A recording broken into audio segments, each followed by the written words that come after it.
নমস্কার বন্ধুরা, আজকে যে রেসিপিটা শেয়ার করছি শীতকালের কিন্তু একটা দারুণ রেসিপি। গরম ধোয়া ওঠা ভাতের সাথে এরকম যদি থাকে ট্যাংরা মাছের ঝাল, তাহলে আর কোনো কথাই হয় না। এখানে আমি 250 গ্রামের মতো ট্যাংরা মাছ নিয়েছি।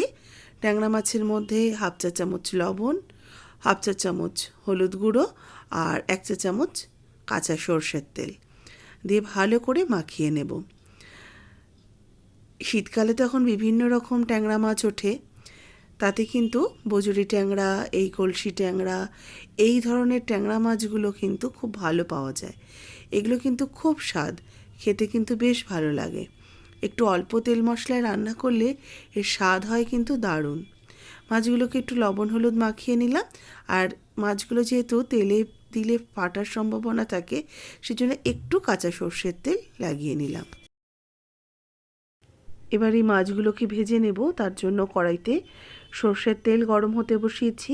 তেল ভালো করে গরম হয়ে গেলে একটা একটা করে মাছ দিয়ে মাছগুলোকে ভেজে নেব। মাছগুলোকে আমি এরকম একটা একটা করে দিয়ে নিয়ে ভেজে নিচ্ছি। আর এই মাছের গায়ে যেহেতু আমি একটু কাঁচা সর্ষের তেল লাগিয়েছি, তাতে কিন্তু মাছ ফেটে গায়ে আসার সম্ভাবনা একটু হলেও কম হয়, তবে পুরোপুরি কিন্তু যায় না। এটা আমি খুব ভালো করে খেয়াল করেছি। সবথেকে ভালো সাবধানতা হচ্ছে এরকম আঁশবিহীন মাছ ভাজার জন্য আঁচটাকে কম রেখে আর কড়াইতে একটু ঢাকা দিয়ে যদি ভাজা যায়, তাহলেই কিন্তু সাবধানতা অবলম্বন করা যায়।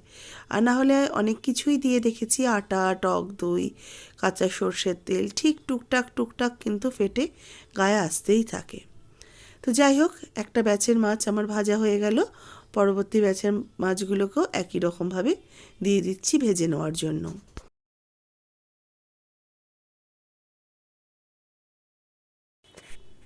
এই মাছগুলো কিন্তু খুব কড়া করে ভাজতে হবে না, একটু হালকা করে ভেজে এগুলোকে উঠিয়ে রেখে দিচ্ছি।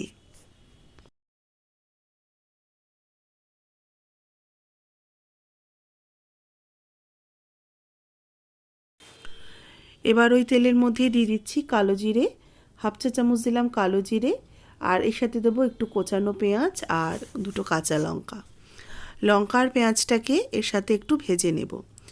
খুব ফ্রাই করার, লাল করে ফ্রাই করার প্রয়োজন নেই, তবে একটু হালকা করে প্রথমে একটু পেঁয়াজটা যতক্ষণ একটু ট্রান্সপারেন্ট হয়ে যাচ্ছে ততক্ষণ একটু নাড়াচাড়া করে নিচ্ছি। পেঁয়াজ দেখুন একটু বেশ নরম নরম হয়ে এসছে। এবার কেটে নেওয়া আলু আর লম্বা করে কেটে নেওয়া পেঁয়াজকলি দিয়ে দেবো। আলুটাকেও আমি লম্বা লম্বা করে কেটে নিয়েছি, পেঁয়াজকলিকেও লম্বা লম্বা করে কেটে নিয়েছি। আলু পেঁয়াজ কলি দিয়ে এবার এটাকে একটু মিক্সড করতে থাকবো, আর আলু পেঁয়াজ কলিটাকে একটু ভাজা ভাজা করে নেব। পেঁয়াজ কলি ভাজা হতে সময় লাগবে না, কিন্তু আলুটা একটু নরম হতে সময় লাগবে। আঁচটাকে কম রেখে অল্প কিছুক্ষণের জন্য ঢাকা দিয়ে দেবো। তার আগে দিয়ে দেবো একটু স্বাদ মতো লবণ।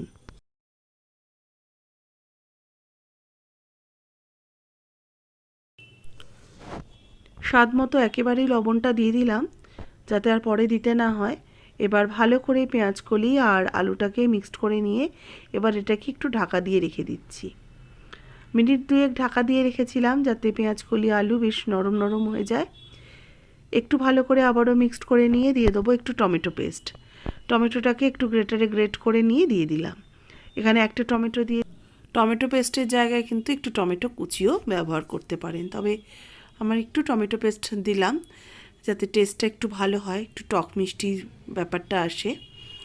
একটু ভালো করে মিক্সড করে নিয়ে এতে বেসিক যে মশলাগুলো সেগুলো দিয়ে দিচ্ছি।